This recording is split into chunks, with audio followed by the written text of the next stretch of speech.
Today we're going to talk about nutrients to combine with iodine. When you take iodine as a supplement, it's important that you also get the other nutrients that are needed for iodine to function properly in the body.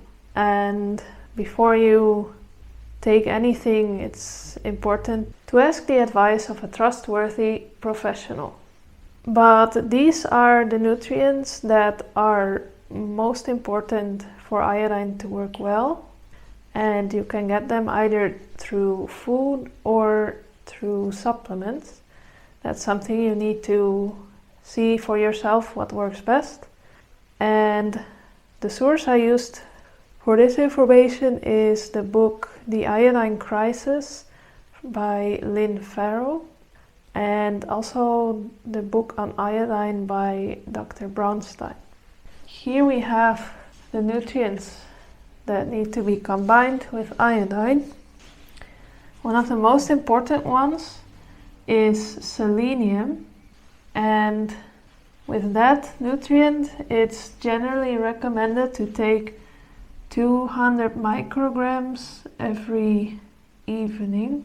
And selenium is meant to protect the thyroid by regulating iodine in your body. And by taking enough selenium every day, you avoid thyroid issues because the amount of iodine in your body is regulated well. The next one is magnesium.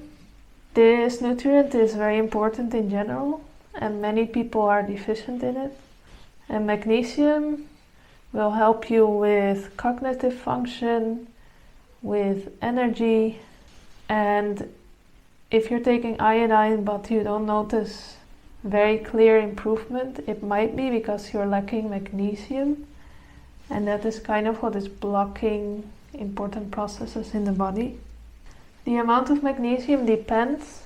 It can be anything between 300 and 600 milligrams.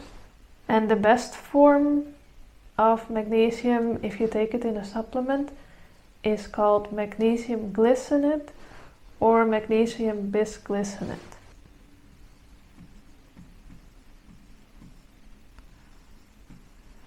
Because that is the form that is best absorbed by our bodies. The next one is vitamin D3 and vitamin K2. These two nutrients work together. You need both of them for them to work, so they kind of activate each other. The best thing is to get your vitamin D from the sun, but if that is not really possible, then you can also take it as a supplement. And the amount, it really depends on how deficient you are and how your body absorbs it. So it's best to check with a professional what you need. It can be anything from 1000 IUs to some people even take up to 50,000 IUs per day. But again, don't ask me because I am not certified or anything. This is just to give you an idea. And vitamin K2, it's between 100 and 300 micrograms per day. The next nutrient is vitamin C. This also really depends on how much you need, but people take it up to 3000 milligrams per day. And the reason why people take vitamin C when they supplement with iodine is because of detoxing. When you start taking iodine, your body will start detoxing much more than usual. And to avoid toxic overload, vitamin C can help you detox better. So that's why people often take that with iodine. Then you have vitamin B2 and B3.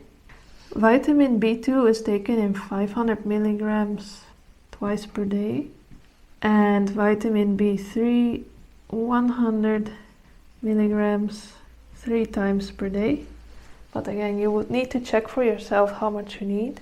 And it's recommended with all of this to start slowly if you take it, because your body also needs to get used to it. And then the last one, this is optional, only when you see that you get skin problems like acne. This is often because of zinc deficiency, and when you combine the zinc with iodine, it can often solve those skin problems. And since zinc is a trace mineral, people take around 50 to 30 milligrams per day. Yeah, so this is more or less what people would take together with iodine. It doesn't mean that you take all of this. This just depends on your personal situation. Some people just take iodine and they are doing great, although selenium is usually recommended.